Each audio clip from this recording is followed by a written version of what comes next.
चलो उस वक्त थोड़ा सा काम आ गया था, तो आगे को हम रिकॉर्ड ही कर दे रहे हैं। हमने बात करा था कि ये बहुत ही हॉस्टाइल कंडीशंस में रह पाते हैं आर्की बैक्टीरिया, और उसके बाद हमने बात करा कि इनका अलग अलग 3 टाइप है। तो उनके जरा टाइप्स के बारे में भी हम लोग बात कर लें तो अच्छा रहेगा। टाइप्स, इसका फर्स्ट टाइप है मिथेनोजेंस।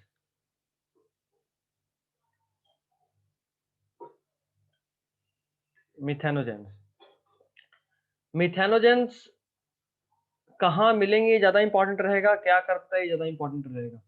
बाकी कुछ ज्यादा का टेंशन नहीं लेना, 2-2 लाइन बस सबके बारे में। तो पहला पॉइंट कि अ, ये जो है आप बोल सकते हो मीथेन रिलीजिंग बैक्टीरिया है। ये क्या है? Methane releasing bacteria. ये मार्शी एरिया में भी मिलते हैं। ऐसे नहीं, ऐसे कर लो। Found in marshy area and, एक तो ये मार्शी एरिया में मिल रहे हैं, बट सिर्फ मार्शी एरिया में ही मिलते हैं, और भी मिलते हैं। And are also present in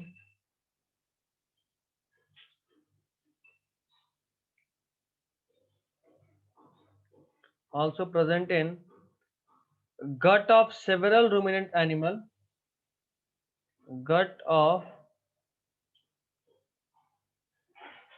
several ruminant animal, several ruminant animal such as cows and buffalo, such as cows and buffalo। जो भी हमारे कैटल्स होते हैं, गाय और भैंस के गट में मिलता है। गट मतलब उनके एलिमेंट्री कनाल में, माउथ से शुरू होगा, एनस पे खत्म होगा। ठीक है। उसके अलावा सुनो, ये मीथेन रिलीज करता है, also release methane gas. Methane gas release यही कर रहा होता है। ठीक है। एक्चुअली जो CO2 होता है ना, उसको मीथेन में कन्वर्ट कर देता है। एग्जाम्पल का आई डोंट थिंक कोई जरूरत है, तो एग्जाम्पल आने दे रहे हैं। मिथेनोजन के बाद जो दूसरा क्लास आता है, एक बार वापस से देख लो। तो मिथेनोजन के बाद जो दूसरा क्लास आता है, that second class is halophiles.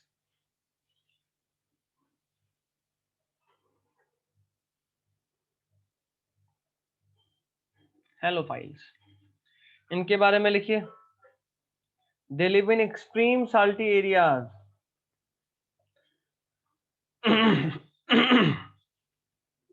They live in extreme salty areas, मतलब ये वहां रहते हैं जहाँ नमक बहुत बहुत बहुत ज्यादा होता है। तो they live in extreme salty areas. ठीक है। थर्ड जो है वो है मिथेनोजन हो गया, हेलोफाइल हो गया, थर्मो एसिडोफाइल। लिखिएगा।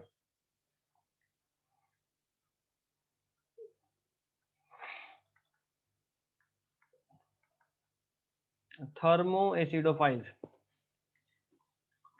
इनके बारे में, ये ऐसे एरिया में, ये ऐसे एरिया में रहते हैं जहां पे या तो हीट भी बहुत ज्यादा होगा और पीएच बहुत लो होगा। तो देखो, found in conditions, found in conditions of high temperature and low pH, found in conditions of high temperature and low pH। जहां टेम्परेचर बहुत हाई होगा इसलिए बोले थर्मो, और पीएच बहुत कम होगा, मतलब एसिडिक एरिया। जैसे कई बार सुने होंगे, अभी हॉलीवुड मूवी अगर देखते होगे तो देखे होंगे कई बार किसी एडवेंचर मूवी में कि कोई जगह का पानी एकदम, जैसे हैरी पॉटर में भी कई बार ऐसा दिखाया है कि पानी जो है वो एकदम एसिड है, तेजाब है, हाथ डालोगे हाथ जल जाएगा, खत्म। इस तरह का भी होता है। This is called low pH वाले वाटर में, तो वहां पे मिलेगा जो उसको बोलेंगे थर्मोएसिडोफाइल्स। ठीक है।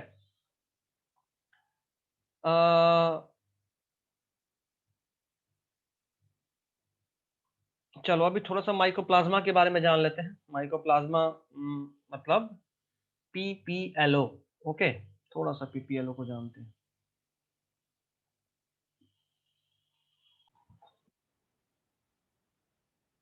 चलो तो हम लोग बात कर रहे थे इस चीज का, जहाँ पे अभी हम लोगों को माइकोप्लाज्मा स्टार्ट करना था, तो स्टार्ट कर ही ले रहे हैं माइकोप्लाज्मा।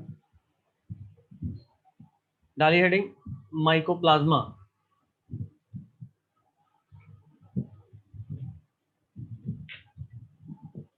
माइकोप्लाज्मा, एक और नाम जिस नाम से आप जानते हैं पीपीएलओ। पीपीएलओ का पूरा नाम क्या होता है? तो पीपीएलओ का नाम होता है प्लूरो न्यूमोनिया लाइक ऑर्गेनिजम्स। ये बहुत ही छोटे ऑर्गेनिजम्स होते हैं, और एक्चुअली में यहाँ पे एक बहुत बड़ा कंफ्यूजन भी है। देखो जो माइकोप्लाज्मा या पीपीएलओ है, it is genus of bacteria. ये एक बैक्टीरिया का जीनस है, CTRI। ठीक है। एक्चुअली क्या होता है, लोग सोचते हैं कि अच्छा पीपीएलओ एकमात्र ऐसा ऑर्गेनिज्म है जो मिलता है, बट नहीं, इट इज अ जीनस। अभी आपको खुद याद होगा पूरा पूरा अगर phylogeny, king play chess on fine grain sand, kingdom phylum class order family genus species. मतलब अगर हम बोल रहे हैं कि माइकोप्लाज्मा यहां आता है, तो इसके अंदर बहुत सारे स्पीसीज हो सकते हैं। तो इट इज नॉट लाइक कि सिर्फ एक ही स्पीसीज है पीपीएलओ में, एकमात्र ऐसा ऑर्गेनिज्म है, नहीं, बहुत सारे स्पीसीज मिलते हैं, जिनमें से एक है प्लूरोनिमोनिया लाइक ऑर्गेनिज्म पीपीएलओ, क्योंकि कॉमनली आप इसको जानते हैं, पढ़ते हैं। ये जो है, आप सभी को अगर याद हो तो आपका लंग्स जो है, लंग्स एक रफ डायग्राम से दिखा रहा हूं।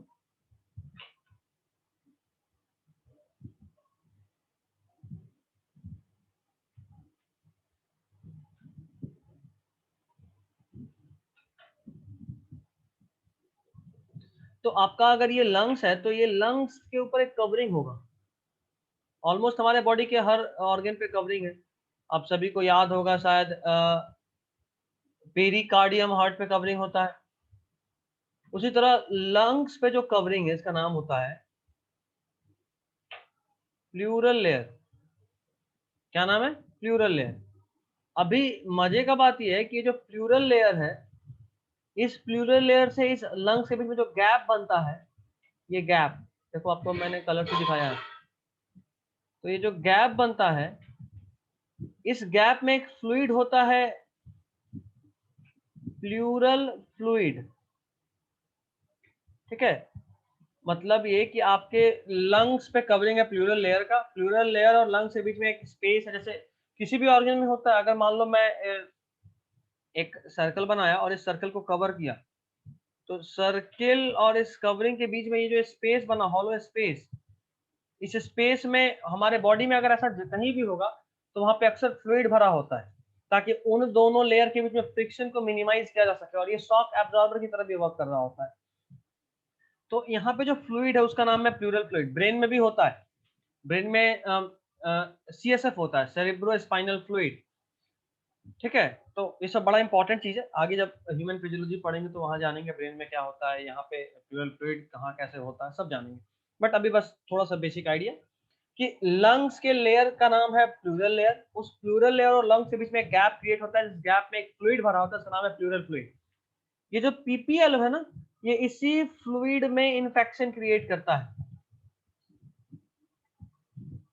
और इसी इन्फेक्शन के चलते हम लोगों को निमोनिया होता है, निमोनिया। तो इसीलिए इसका नाम पीपीएलओ ही है। इसका नाम पीपीएलओ इसीलिए एक्चुअली पड़ा, क्योंकि ये प्लूरल लेयर को में इन्फेक्शन करके निमोनिया कॉज करता है।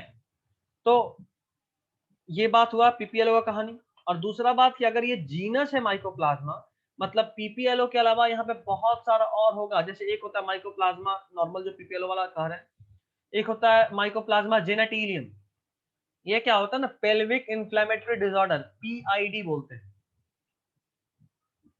पीआईडी। एक्चुअली ये आपको पढ़ना है क्लास 12, जब ह्यूमन रिप्रोडक्शन आपको हम पढ़ाएंगे तब आप जानिएगा पीआईडी क्या होता है। एक्चुअली मोस्टली ये फीमेल से केस में देखने को मिलता है, रिप्रोडक्टिव ट्रैक्ट इन्फेक्शन एक तरह से आप बोलते हैं, ये एसटीडी है। रिप्रोडक्टिव ट्रैक्ट में अगर किसी तरीके का इन्फेक्शन होगा तो पेल्विक रीजन, मतलब जो आपका जेनाइटल रीजन है, जहां आपका जेनाइटल एरियाज है, वहां पे इन्फ्लेमेशन देखने को मिलता है।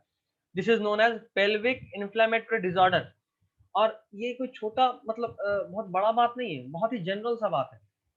किसी भी तरीके का अगर आपके बॉडी में एसटीडी होगा, सेक्सुअली ट्रांसमिटेड डिजीज होगा, आजकल एसटीडी का एक और नाम है आरटीआई, रिप्रोडक्टिव ट्रैक्ट इन्फेक्शन। ठीक है, याद रखिए, कई बार हो सकता है क्वेश्चन में आपको एसटीडी के बजाय आरटीआई लिख के दे, तो आप यही सोचते रहिए कि आरटीआई क्या है। तो RTI is reproductive tract infection. तो उस रिप्रोडक्टिव ट्रैक्ट इन्फेक्शन में क्या होता है कि अक्सर ये पेल्विक इन्फ्लेमेटरी मिलता है, पेल्विक रीजन में इन्फ्लेमेशन मिलता है। This is known as pelvic inflammatory disorder. ठीक है, तो चलिए वो तो बहुत हो गया, बट मेरे कहने का मतलब सिर्फ इतना सा था कि माइकोप्लाज्मा चूंकि एक जीनस है, ये अलग अलग स्पीशीज में मिल सकता है। माइकोप्लाज्मा में सिर्फ पीपीएलओ नहीं आता, बहुत सारे ऑर्गेनिजम्स आते हैं। ठीक है, चलिए अब इसके बारे में थोड़ा सा बात कर लें काम का, जो आपके लिए नेट के लिए बड़ा इंपॉर्टेंट होगा। पहला और सबसे इंपॉर्टेंट कि दीज आर वॉललेस।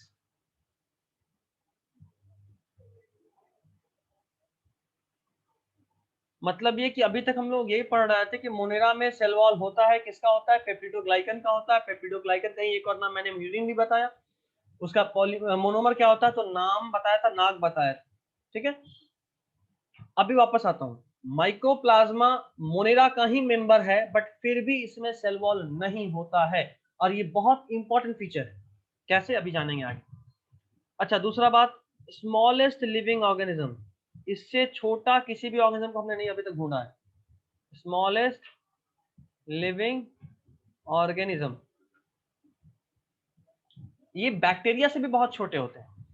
मतलब ये कि अगर आपने किसी रूम में बैक्टीरियल फिल्टर लगा दिया कि कोई बैक्टीरिया उस रूम में ना आ पाए, बट उस रूम में फिर भी माइकोप्लाज्मा तो आ ही सकता है। These are smaller than bacteria and can easily cross bacterial filter.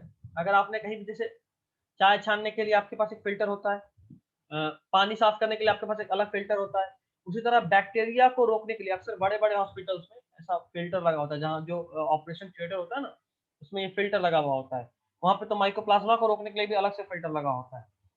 जब आपने गेट बंद कर दिया तो फिर, क्योंकि आप बॉडी को ओपन कर रहे हैं, अगर कोई भी बैक्टीरिया अंदर आएगा तो जाहिर सा बात है फिर कि आपको इन्फेक्शन हो सकता है। हो सकता है कि आपका वो ऑपरेशन नॉर्मली तो सक्सेसफुल रहा, बट किसी इन्फेक्शन की वजह से आपका डेथ हो जाए या खराब हो जाए फिर। तो उससे बचने के लिए बड़े बड़े हॉस्पिटल्स में क्या होता है कि वहाँ पे फिल्टर्स लगे होते हैं, ताकि कोई बैक्टीरिया या फंगल या फिर माइकोप्लाज्मिक इन्फेक्शन ना इंटर कर सके। तो उन फिल्टर्स में बैक्टीरिया क्रॉस नहीं कर पाएगा, बट माइकोप्लाज्मा कैन क्रॉस, अगर वो बैक्टीरियल फिल्टर है तो। ओके, तो smallest living organism. Next very important point, are anaerobic. Anaerobic का मतलब क्या, और ऐसा वैसा वाला नहीं, ये ऑब्लिगेट एनएरोबिक है। इनके एनएरोबिक होने का मतलब ये कि ये ऑक्सीजन के एब्सेंस में जिंदा रहते हैं। और देखो, एक बार लिख के बता देता हूं, एरोबिक दो तरह का, उसी तरह एनएरोबिक भी दो तरह का होता है, मैं सिर्फ एरोबिक बता रहा हूं। एक होता है ऑब्लिगेट और दूसरा होता है फैकल्टेटिव। उसी तरह से एनएरोबिक भी दो तरह का, एक होता है ऑब्लिगेट और एक होता है फैकल्टेटिव। ऑब्लिगेट एरोबिक का मतलब ये कि ये जब जिंदा रहेगा तो ऑक्सीजन के प्रेजेंस में ही रहेगा, नहीं तो मर जाएगा। जैसे हम लोग, ऑक्सीजन नहीं मिलेगा तो जिंदा रहेंगे नहीं, तो हम लोग वी आर ऑब्लिगेट एरोबिक। अच्छा, तो फैकल्टेटिव एरोबिक क्या होता है? फैकल्टेटिव एरोबिक ये होता है कि हम ऑक्सीजन के प्रेजेंस में जिंदा रहेंगे कंफर्टेबली। अगर ऑक्सीजन नहीं मिला तो तड़पेंगे जरूर, बट मरेंगे नहीं। मतलब बिना ऑक्सीजन के भी हम जिंदा रह सकते हैं, नॉर्मली नहीं रहेंगे, बट अगर कभी इतना बुरा सिचुएशन आ गया कि ऑक्सीजन मिल ही नहीं रहा, तो भी मरेंगे नहीं, जिंदा रह लेंगे। This is called facultative aerobic. जैसे हमारा आरबीसी, या आरबीसी नहीं, मसल का बात करता हूँ। देखो, मसल से, मसल टिश्यू जो है हमारे ही बॉडी का, जैसे अगर आप दौड़ रहे होते हो, आप सब लोग जानते हैं, आप अगर नॉर्मली हैं तो आपके बॉडी में आप सांस ले रहे हैं और वहां पे एरोबिक रिस्पायरेशन हो रहा होता है। बट अगर आप बहुत ही स्टर्नस एक्सरसाइज कर रहे हैं, मतलब बहुत ही टफ एक्सरसाइज, बहुत ही लगातार एक्सरसाइज, जिससे कि आपके बॉडी का ऑक्सीजन डिमांड बहुत बढ़ चुका है, उसमें क्या होता है कि आपके बॉडी के मसल सेल्स को उतना अच्छे से ऑक्सीजन नहीं मिल पाता, और जब उतने अच्छे से ऑक्सीजन नहीं मिल पाता तो तब मसल क्या करता है, ऑक्सीजन चूंकि नहीं अवेलेबल नहीं, ऑक्सीजन रहेगा तो एरोबिकली रिस्पायर करेगा, बट अगर नहीं मिला तो ये एन एरोबिकली भी रिस्पायर कर सकता है। और आप सब लोग जानते हैं जब ये मसल टिश्यू एन एरोबिकल रिस्पायर करता है, तभी हमारे बॉडी में या मसल में लैक्टिक एसिड का फॉर्मेशन होता है, और क्रैम्प्स आता है ना। मतलब कि अगर ऑक्सीजन है तो आई एम हैप्पी और खुशी खुशी मेरा मसल जो है वो रिस्पायर कर रहा है। अगर ऑक्सीजन नहीं है तो थोड़ा दुख हो रहा है, थोड़ा दर्द हो रहा है, कष्ट हो रहा है, बट फिर भी हम एन एरोबिक कंडीशन में भी जिंदा हैं। भले ही एरोबिक कंडीशन में हम 36 एटीपी बना रहे थे, अभी एन एरोबिक कंडीशन में सिर्फ 2 एटीपी बना रहे हैं, नुकसान बहुत ज्यादा है बट जिंदा है। This is facultative aerobic condition. ये कैसा होगा? फैकल्टेटिव। क्यों बोले? ऑक्सीजन के प्रेजेंस में वेरी वेरी हैप्पी, ऑक्सीजन के एब्सेंस में जिंदा रह लेंगे एनएरोबिकली। तो ये रहा एन फैकल्टेटिव एरोबिक। उसी तरह अगर हम बोल रहे हैं ऑब्लिगेट एनएरोबिक, तो जब जिंदा रहेगा तो ऑक्सीजन के एब्सेंस में, अगर ऑक्सीजन मिल गया तो मर जाएगा, ठीक है। और अगर हम बोल रहे हैं फैकल्टेटिव एनएरोब, ऑक्सीजन नहीं है तो खुशी खुशी जिंदा रहेंगे, ऑक्सीजन है तो थोड़ा कष्ट होगा बट जिंदा रह लेंगे। रह लेंगे इंपॉर्टेंट, ठीक है। तो ऐसे तो ये इंपॉर्टेंट था, बट इसको आगे फिर पढ़ाएंगे, जब रिस्पायरेशन पढ़ाएंगे तो अभी मिटा दे रहे हैं। ऐसे आपके पास यूट्यूब पे ये वीडियो अवेलेबल होगा तो आप वापस से पीछे जाकर देख सकते हैं।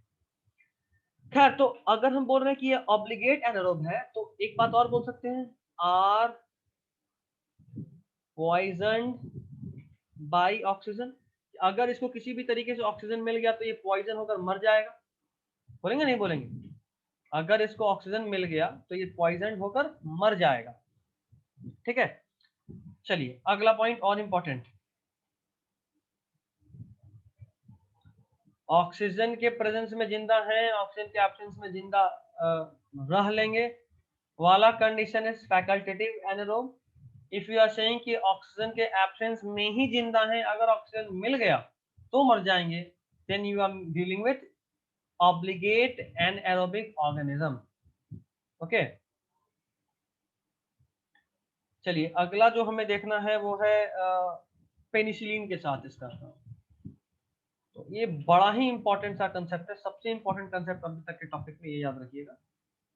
चलिए उसको भी डील कर लेता हूँ। लिखिएगा, they are not sensitive to penicillin.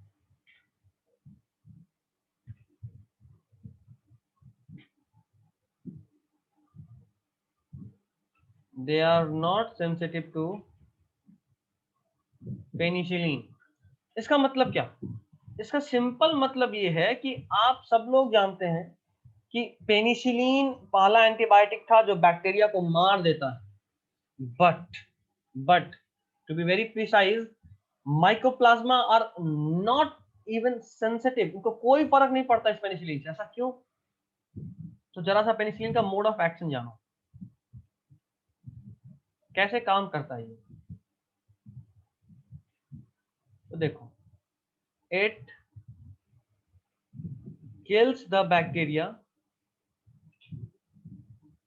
by inhibiting cell wall formation। क्या रोक देता है ये? सेल वॉल फॉर्मेशन को रोक देता है। पेनिसिलिन बैक्टीरिया को मारता है, क्यों मारता है? क्योंकि ये सेल वॉल फॉर्मेशन को रोक देता है। एक्चुअली में जब पेप्टिडोग्लाइकन ज्वाइन हो रहा होता है ना, तो ज्वाइनिंग को रोक देता है। अगर मान लो मैं कर रहा हूं कि मेरे को जिंदा रहने के लिए प्लाज्मा मेम्ब्रेन का बहुत सख्त जरूरत है, और जब मेरे बॉडी में जब मेरे सेल में प्लाज्मा मेम्ब्रेन बन रहा था, तब कोई ऐसा केमिकल डाल दिए हम जो प्लाज्मा मेम्ब्रेन को बनने ही नहीं दिया, तो क्या सेल जिंदा रहेगा? जाहिर सी बात नहीं रहेगा। उसी तरीके से ये पेनिसिलिन क्या करता है कि बैक्टीरिया में सेल वॉल बनना ही नहीं देता। तो अगर सेल वॉल नहीं बना तो बैक्टीरिया जिंदा रह ही नहीं पाता है ना। Inhibits the linkage of peptidoglycan, peptidoglycan के लिंकेज को रोक देता है। अब एक बात बताओ, कैसे काम कर रहा है पेनिसिलिन, ये अब आप सबको पता है। अब मेरे एक सिंपल से सवाल का जवाब देना कि इफ यू आर नोइंग कि अगर आपके पास पेनिसिलिन है तो आप किसी बैक्टीरिया में सेल वॉल फॉर्मेशन को रोक दोगे, और चूंकि सेल वॉल फॉर्मेशन रुक जाएगा, सेल वॉल का लिंकेज रुक जाएगा, तो वो बैक्टीरिया मर जाएगा। ठीक है, अब जरा एक बात हमको ये बताना कि क्या ये काम माइकोप्लाज्मा पे करेगा? सीधा से दिमाग में चाहिए, नहीं करेगा। क्यों नहीं करेगा भाई? अरे माइकोप्लाज्मा में पहले से ही सेल वॉल नहीं है, और अगर किसी सेल में पहले से सेल वॉल नहीं है तो आपका पेनिसिलिन उसके सेल वॉल को बनने से रोकेगा कैसे? अगर किसी का घर है बना हुआ तब ना आप उस घर को तोड़ोगे, घर ही नहीं तो आप तोड़ोगे क्या?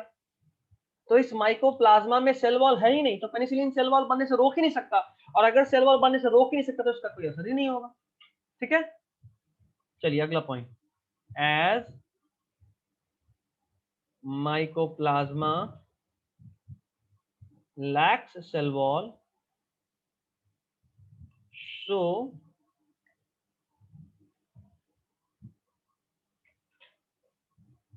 penicillin does not act on it। I guess आपको समझ में आ गया होगा। ठीक है, अगला पॉइंट, अच्छा पेनिसिलिन से फर्क नहीं पड़ता, ऐसा नहीं कि सिर्फ एंटीबायोटिक से फर्क नहीं पड़ता। ठीक है ना, तो लिखेंगे इनहिबिटेड बाय टेट्रासाइक्लिन, ये भी एक तरह का एंटीबायोटिक है। टेट्रासाइक्लिन का यहाँ खूब असर होता है, विच इज मेटाबॉलिक इनहिबिटर। ये सेल वॉल को रोकने के बजाय बायोलॉजिकल पाथवे को रोकता है। मतलब आपके बॉडी में जैसे रिस्पायरेशन रोक दिया, डाइजेशन रोक दिया, रिप्रोडक्शन रोक दिया, इस तरह से, तो उसका असर पड़ेगा। ठीक है, अगला पॉइंट थोड़ा ज्यादा इंपॉर्टेंट है, इनका जो अपीयरेंस होता है, has fried egg like appearance. इनका अपीयरेंस कैसा होता है? फ्राइड एग लाइक, जैसे कि अंडा को आप फ्राई कर देते हैं ना, उसके बाद जैसे ये दिखता है कल्चर मीडियम में, उस तरह का इसका अपीयरेंस होता है। Has fried egg like appearance in culture medium,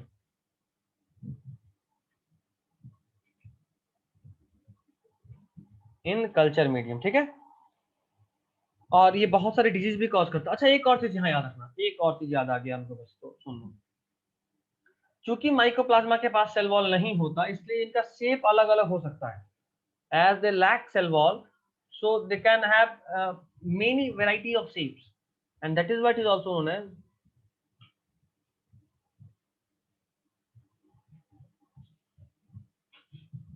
jokers of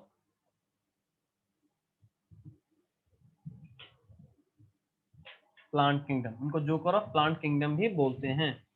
ठीक है, और इनका डीएनए कैसा होता है, ये भी अलग है, क्योंकि अभी तक हम लोग पढ़ रहे थे कि इसमें न्यूक्लियोइड था, सर्कुलर डीएनए मिलता था, है ना, लेकिन इसका डीएनए लीनियर होता है। प्लाज्मिड मिलता था, इसका लीनियर होता है डीएनए। अच्छा, ये many species are pathogenic, many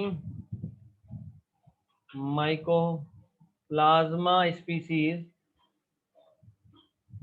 are pathogenic. ये बहुत सारे इनके स्पीसीज ऐसा है जो पैथोजेनिक होता है। पैथोजेनिक मतलब which causes disease to plant and animal.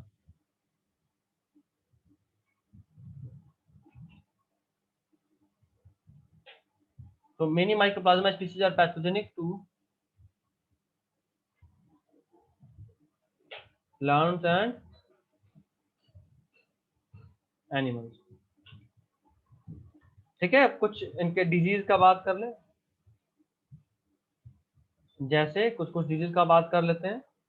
तो aster yellow disease, witches broom disease, बस नाम याद रखना, ज्यादा टेंशन नहीं लेना। उसके अलावा एक है लिटिल लीफ ऑफ ब्रिंजल,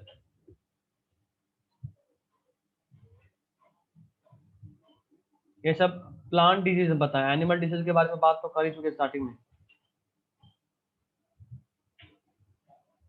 है ना। एनिमल डिजीज के बारे में बात की ना, पीपीएलओ बोले निमोनिया कॉज करता है, और दूसरा वो बात की आपसे माइकोप्लाज्मा, एक बात की थी माइकोप्लाज्मा का वो वाला स्पीशीज जो जेनाइटीलिया में पेल्विक इंफ्लेमेटरी डिसऑर्डर कॉज करता है ना। तो खैर चलिए, आज के लिए सिर्फ इतना ही। आज हम लोगों ने किंगडम मोनेरा कंप्लीट कर लिया। अब अगले क्लास में हम लोग स्टार्ट करेंगे kingdom protista. We will be beginning with kingdom protista in the next class. Kingdom protista, okay.